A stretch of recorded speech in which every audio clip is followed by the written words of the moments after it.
যে কোনো পুরুষ যে কোনো নারী, যে কোনো পুরুষ যে কোনো নারী রাতে অজু করে দোয়া পড়ে ঘুমাবে, রাতে অজু করে দোয়া পড়ে ঘুমাবে। এবার রাতের কোনো এক অংশে ভোর রাত্রে উঠবে, উঠে যা বলবে আল্লাহ সেটাই মেনে নেবেন।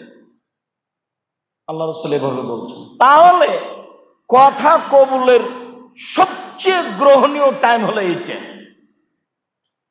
শেষ রাত। অন্য হাদিসে ভাগ করা আছে যে ইয়ানজিলু রাব্বুনা তাআলা ইলা সামাই দুনিয়া হিনা ইয়াবকা সুলুসুল আখিরা, রাতের 3 ভাগের 2 ভাগ পার হয়ে গেলে আল্লাহ সপ্তম আকাশ থেকে প্রথম আকাশে নেমে আসেন। মানুষ যা বলে সেটা আল্লাহ মেনে নেন, ক্ষমা চাইলে ক্ষমা করে দেন, কোনো কথা বললে সেটা মেনে নেন, বিপদে পড়লে উদ্ধার করার কথা বললে তাকে বাঁচিয়ে দেন। এটাই সবচেয়ে উত্তম সময়। এই সময়ের সাথে আরেকটা সময় নাই, বরং একটু পদ্ধতি বলি।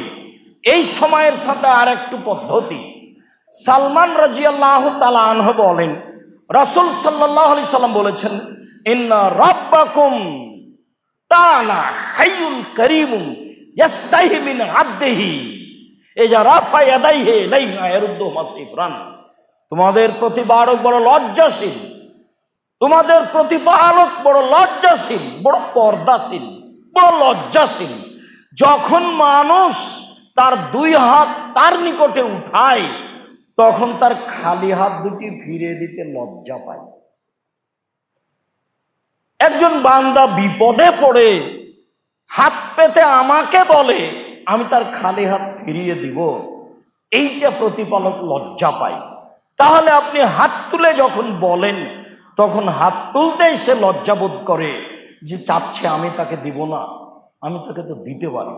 তাহলে আপনার চাওয়াটাতে থাকতে হবে দৃঢ়তা, বিশ্বাস, বিনয়, তাহলে এটা সহজ হবে।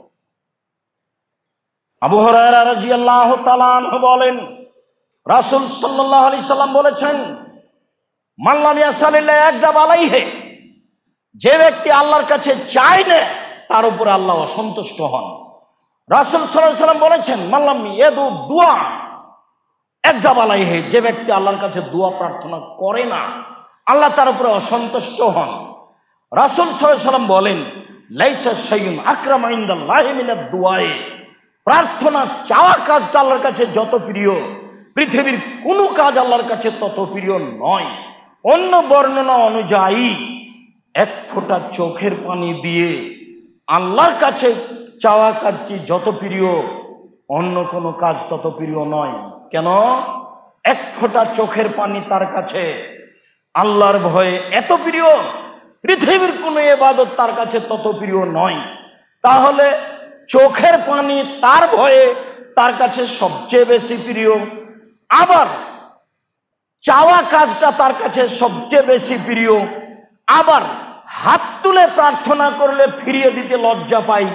এখন সব একসাথে জমা হয়ে গেল, অতএব তিনি মানবেনই, সময়ের ব্যাপার।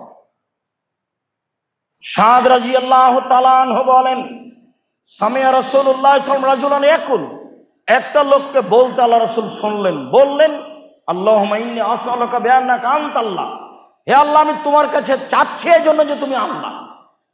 আল্লাহুম্মা ইন্নী আসআলুকা বিআন্নাকা আনতাল্লাহ, তুমি আল্লাহ সেই জন্য তো চাচ্ছি। লা ইলাহা ইল্লা আনতাল আহাদুস সামাদুল্লাযী লাম ইয়ালিদ ওয়া লাম ইউলাদ ওয়া লাম ইয়াকুল লাহু কুফুয়ান আহাদ, তুমি ছাড়া কোনো মাবুদ নেই, তুমি নিরপেক্ষ মুখাপেক্ষীহীন, তুমি এক, তুমি কারো থেকে জন্ম নাওনি, তুমি কাউকে জন্ম দাওনি। এই কথা বলে দোয়া করতে আল্লাহ রাসূল এক লোককে শুনলেন। আল্লাহ রাসূল বললেন, দা আল্লাহ বিইসমিহিল আযম, এই লোকটা ইসমে আজম দিয়ে দোয়া করেছে, এই লোকটা ইসমে আজম দিয়ে দোয়া করেছে। এজা শৈলা বিহি আতা ওয়া দয়া বিহি আজাবা, এমন মাধ্যম গ্রহণ করেছে, এ দিয়ে চাইলে আল্লাহ দিয়ে দিবেন, এ দিয়ে বললে আল্লাহ মেনে নেবেন, এ দিয়ে চাইলে আল্লাহ দিয়ে দিবেন, এ দিয়ে বললে আল্লাহ মেনে নেবেন। সাদ রাদিয়াল্লাহু তাআলা আনহু বলেন, রাসূল সাল্লাল্লাহু আলাইহি সাল্লাম বলেছেন, দাওয়াতু যিন্নুনে ইজা কানা ফি ওয়া ফি বাতনিল হুত মাছওয়ালার দোয়া যখন তিনি মাছের পেটে বললেন, ইউনূস আলাইহিস সালামের দোয়া যখন তিনি মাছের পেটে বললেন, লা ইলাহা ইল্লা আনতা সুবহানাকা ইন্নী কুনতু মিনাজ জালিমিন, তুমি ছাড়া কোনো মাবুদ নেই, আমি অপরাধীদের একজন, আমি তোমার পবিত্রতা বর্ণনা করছি, তুমি ছাড়া কোনো মাবুদ নেই, আমি অপরাধীদের একজন।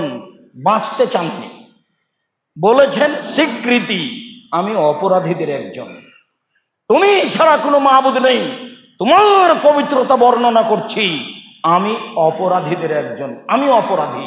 উনি বলেননি যে আমাকে মাছের পেট থেকে বাঁচাও, এ কথা বলেননি। তিনি বলছেন লা ইলাহা ইল্লা আনতা, তুমি ছাড়া কোনো মাবুদ নেই, লা ইলাহা ইল্লা আনতা সুবহানাকা ইন্নী কুনতু মিনাজ জালিমিন, তোমার পবিত্রতা বর্ণনা করি, আমি অপরাধী। তখন আল্লাহ তাআলা বলছেন, আমি ইউনূসকে মাছের পেট থেকে বাঁচিয়ে দিলাম, তার এই তাসবির কারণে পৃথিবীর যত মানুষ বিপদে পড়ে তাসবিহ পাঠ করবে আমি তাকে বাঁচিয়ে দেব। রাসূল সাল্লাল্লাহু আলাইহি সাল্লাম বলেন, লাম ইয়াদু রাজুলুন মুসলিম ফি শাইইন, যে কোনো ব্যাপারে ছোট হোক বড় হোক, যে কোনো ব্যাপারে কোনো মুসলিম পুরুষ নারী এই দোয়া পড়বে, ইল্লা ইস্তাজাবা লাহু, আল্লাহ তার কথা মেনে নেবেন। সম্মানিত মসজিদের মুসল্লি, রাসূল সাল্লাল্লাহু আলাইহি সাল্লাম বললেন, হাত তোলার একটা পদ্ধতি, তা হলো কাঁধ সামনাসামনি। হাত তোলার একটা পদ্ধতি, হাত দুটাকে এইভাবে একবারে লম্বা করে সোজা করে দেওয়া, তা উপর দিকে হলে এইভাবে আর সোজা হলে এইভাবে।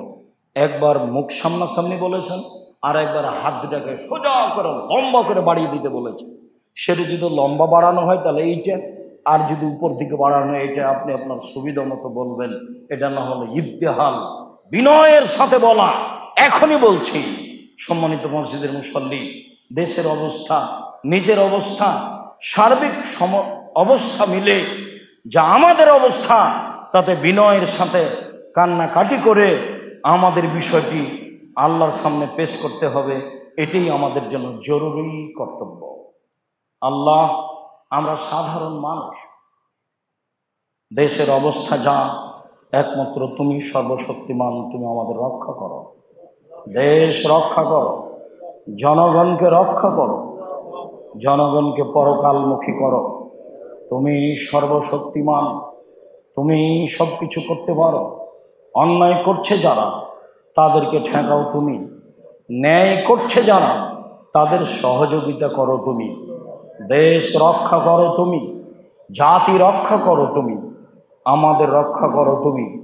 আমরা সাধারণ মানুষ জুমার খুতবার শেষে বিনয়ের সাথে তোমার দরবারে বলি, আমরা ভুল করেছি, তুমি আমাদের মাফ করো, আমাদের বিপদ থেকে উদ্ধার করো, আমাদের আহাল পরিবারকে রক্ষা করো, আমাদের অর্থ সম্পদ জমি জায়গা টাকা পয়সাকে রক্ষা করো, আমাদের যারা মারা গেছে তুমি তাদের কবরের শাস্তি মাফ করো, আমরা যারা অসুস্থ তুমি তাদের আরোগ্য দান করো, আমরা যারা বেঁচে আছি তুমি তাদেরকে তোমার রাসূলের পদ্ধতি অনুযায়ী চলার তৌফিক দান করো।